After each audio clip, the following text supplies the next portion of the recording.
Memoria Act 2, Chapter 1. The clock starts ticking. The prison gates groaned open with a sound like a dying machine. Nathan Camble stepped across the threshold without looking back. He was 42 years old, but prison had stolen more than just 5 years. It had stripped pieces of him that couldn't be replaced. Long black hair, pulled into a rough tie at the nape of his neck, swayed slightly in the cold wind.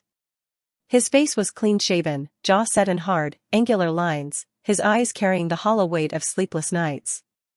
Beneath a battered gray jacket, a thick, muscular frame spoke of a man who hadn't given up, even when the world tried to forget him. 5 years ago, he'd walked into the courtroom in a clean suit, armed with evidence and belief. Today, he walked into a world that had quietly decided belief was obsolete. The guards didn't bother to watch him go. A single bag slung over his shoulder, a bent plastic ID in his pocket, and hidden deep inside, a flash drive barely thicker than a thumbnail. He paused at the perimeter fence, breathing in the city's new air. It smelled cleaner somehow, sterile, filtered, hollow. Above him, silent drones arced overhead, weaving invisible nets through a sky drained of color.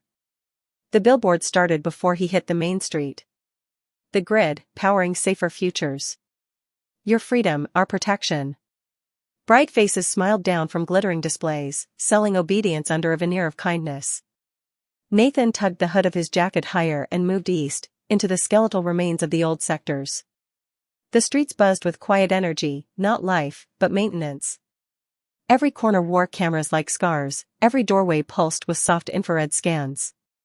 Crowds shuffled along fixed paths, heads bent low, eyes flickering over personal screens flooded with government updates.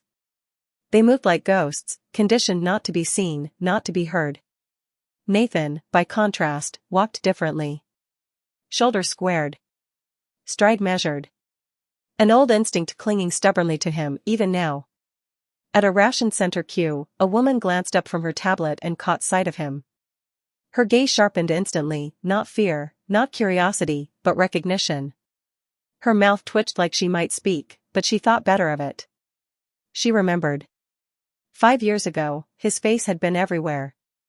The news screens, the arrest reports, the endless footage looping his trial like a public execution.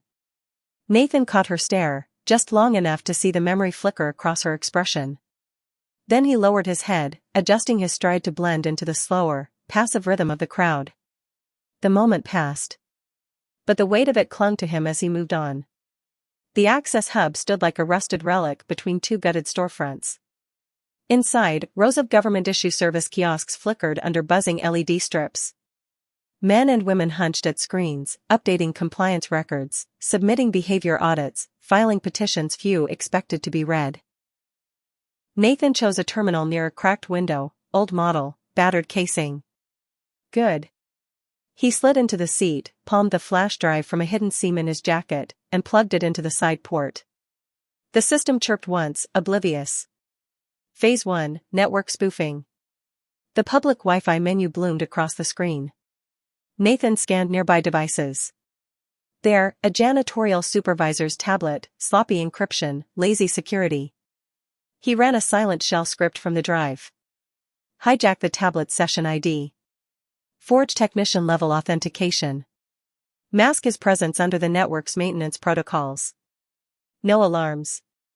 No flashing warnings. Just another invisible maintenance worker doing invisible maintenance work. A new menu bloomed in the corner. Welcome, authorized technician. Phase 2, portal bypass. Nathan opened the console interface. The citizen-facing services, tax records, ID renewals, were nothing but a facade. He crafted a malformed post request, pointing to a dead internal URL. The terminal choked, spit up a 500 server error, and dumped him into fallback maintenance mode. A dull black screen, blinking cursor. Command prompt access granted. Nathan exhaled slowly, steady hands moving across the keys. Phase 3, root access. He tunneled inward, bridging from the exposed terminal into the city's deeper infrastructure layers. SSHL 127.0.0.1:2222, internal_node 22 localhost. Nothing triggered. The city's veins opened before him. He moved fast, silent. sudo mount /root/backups. cp/memoria_final.sh/root/backups/init_memoria.sh. chmod +x/root/backups/init_memoria.sh.